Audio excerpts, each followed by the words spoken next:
అందరికీ షలో. Grace gospel ministries వారి అనుదిన వాక్య ధ్యానంలో ఈరోజు లేవే కాండం 23వ అధ్యాయాన్ని ధ్యానించుకుంటాం. చిన్న ప్రార్థన పల్లవి పాడి ముందుకు కొనసాగాలి. మహోన్నతుడగు తండ్రి, ప్రేమస్వరూపి, మీ ఘనమైన నామములకు స్తుతులు స్తోత్రాలు చెల్లించుకుంటున్నాం తండ్రి.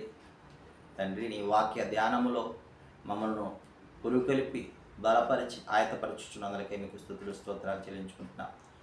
ఈ ఉదయకాల సమయములో నీ సన్నిధానములో తండ్రి నీ యొక్క జ్ఞానమును నేర్చుకొని తండ్రి ఈ లోకమందును భూలోకమందును పరలోకమందును కూడా మా యొక్క స్థానము సుస్థిరము చేసుకోవడానికి తండ్రి మేము ప్రయాసపడుచుండగా మీరే మాకు సహాయం పడమని, మమ్మల్ని బలపరచమని ఈ మా మనలో మా రక్షకుడి మోచకుని నజరేయుడైన యెషూవా మెస్సీయ నామమున అడిగి పొందుకుంటున్నాం తండ్రి, ఆమేన్.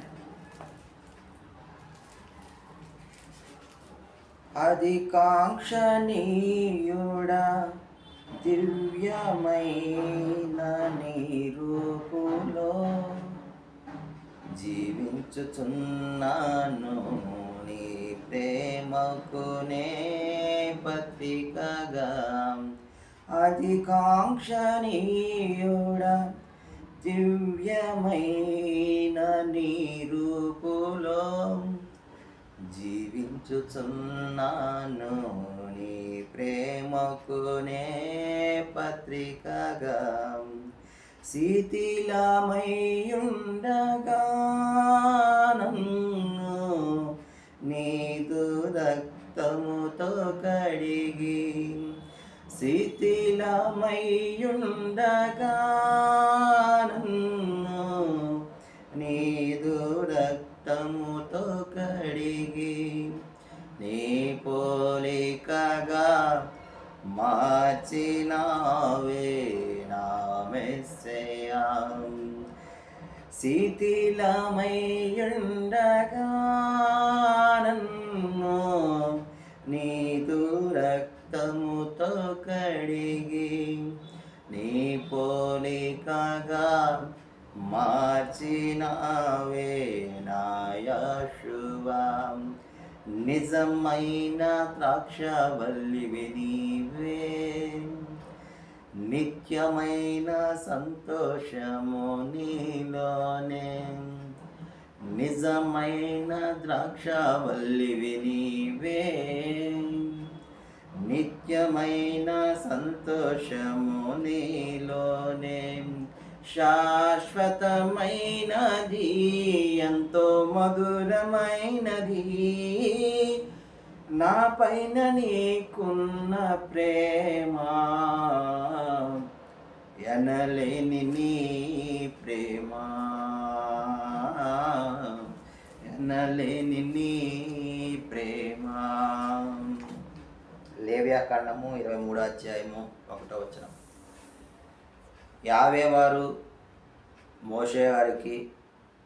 మోషే గారు ఇజ్రాయేలీల సమాజం అంతటికి తెలియజేసినటువంటి హషేం వారి నియామక కాలాలు. దీనిని హిందీలో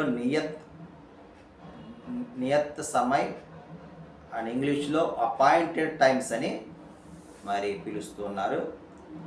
మరి అందులో 23వ అధ్యాయం 3వ వచనంలో వారం వారం వచ్చే విశ్రాంతి దినము, అది యావే వారు ఏర్పాటు చేసినటువంటి విశ్రాంతి దినము అని తెలియచేస్తూ ఉన్నాడు.